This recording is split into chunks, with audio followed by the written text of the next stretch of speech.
SP जे नवनीत कावत आहेत यांना तात्काळ या ठिकाणी सक्तीच्या रजेवर पाठवा, नाही तर त्यांची इथून बदली करून टाका आणि इथे एखादा इमानदार, पैसे न खाणारा, कर्तबगार आणि कडक असा प्रकारचा आयपीएस अधिकारी पाठवा. याशिवाय पर्याय नाही, कारण इथल्या पोलीस दलाला काही बोललात तरी ते काही करू शकत नाहीत. त्यामुळं आपल्या सर्वांना विनंती आहे की या ठिकाणी अनेक गोष्टी झालेल्या आहेत. विलास घुलेच्या 10व्या आरोपीला अटक झाली पाहिजे या मागणीसाठी जो जरांगे, जो आडमुठ आणि भिकारचोट माणूस आहे या महाराष्ट्रातला,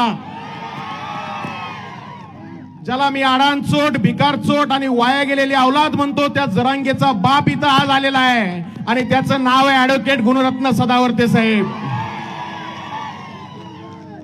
आमच्या साहेबांना या ठिकाणी रात्री बेरात्री हरामखोर न शिकलेले गावंढळ लोक रात्रभर फोन लावत असतात, पण त्यांना अतिशय सूचक अशा भाषेमध्ये उत्तर देऊन त्यांना जागीच गप करणारे आदरणीय सदावर्ते साहेब या ठिकाणी आलेत. हा खूप मोठा क्षण आहे, या आंदोलनाचा हा खूप मोठा पॉइंट आहे.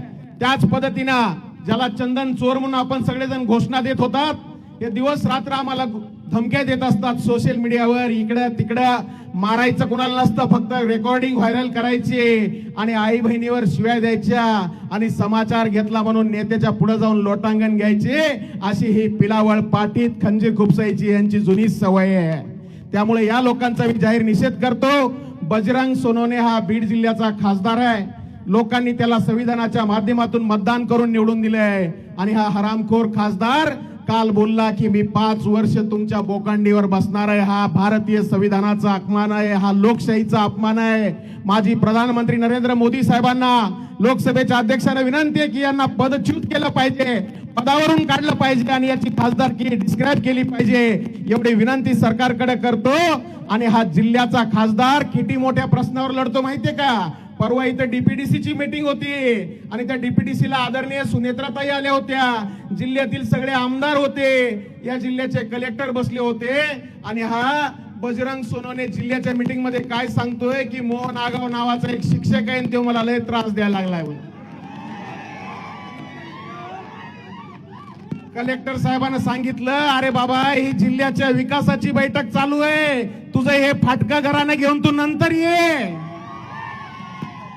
अरे तू बीड लोकसभेचा एवढ्या 200 किलोमीटरचा खासदार आणि तुला एका मोहन आगावनीराने आणलंय.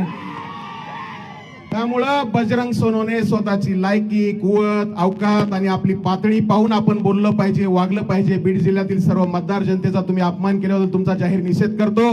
ज्या जरांगेला नाही तिथं जाऊन फुकटचा कळवळा येतो, त्या जरांगेच्या जिबीला किंवा त्याच्या डोळ्यात काय माती गेली आहे का विलास घुले प्रकरणामध्ये बोलायला? किंवा विलास घुलेला काय आई वडिलाचा मुलगा नव्हता का? त्याच्या घरच्यांना काय दुःख नाही का? या सगळ्या गोष्टीचा विचार जरांगेने आत्मपरीक्षण करावं, कारण तो शिकला नसल्यामुळे आत्मपरीक्षण करू शकत नाही, कारण तो अडाणी आहे.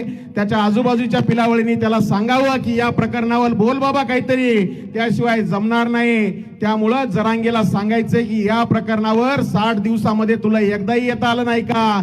60 दिवसामध्ये तुला इकडे येताना वंजारी या एका शब्दामुळे तू इकडे आला नाही का? ओबीसीचा एवढा तिरस्कार करणारा हा जरांगे, याचा मी या ठिकाणी इथं न आल्याबद्दल आणि या प्रकरणामध्ये आवाज न उठवल्याबद्दल अडांचोट आणि भिकारचोट विचारसरणीच्या जरांगेचा जाहीर निषेध करतो. बीडच्या एसपीच्या बदलीची मागणी करतो, विलास घुलेच्या न्यायाची मागणी करतो आणि आम्हाला न्याय न मिळाल्यास हे प्रकरण राज्यव्यापी होईल आणि प्रकरण हाताबाहेर जाईल आणि कायदा व सुव्यवस्था बिघडेल, याची येथील पोलिसांनी नोंद घ्यावी, एवढंच या ठिकाणी सांगतो. बीड जिल्हा पोलिसांचा जाहीर निषेध करतो. जय हिंद, जय महाराष्ट्र.